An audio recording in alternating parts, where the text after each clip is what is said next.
এড়িয়ে দেওয়া হয় অনেক সময় ফেসবুকে গিয়ে কমেন্ট করার জন্য, ওখানে গিয়ে নানানভাবে এভাবে করে মোটিভেট করা হয়, উৎসাহিত করা হয়, সেগুলো আমাদের মাথায় রাখতে হবে। সেই জন্য অবশ্যই একটা বিশেষ সেল আপনারা গঠন করুন।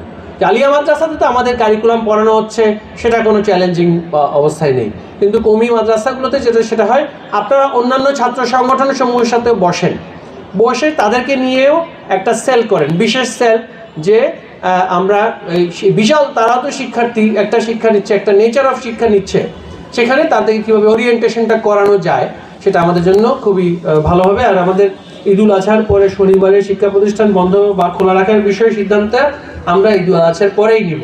তো এখন পর্যন্ত প্রতিষ্ঠানগুলো খোলা আছে, আমরা চেষ্টা করছি যাতে শনিবার সেই বন্ধ যেটা পূর্বে ছিল সেটা যাতে করে আমরা বলবৎ রাখতে পারি। এই বিষয়ে আমরা ইতিমধ্যে ক্যালেন্ডারের হিসাবটা নিয়েছি।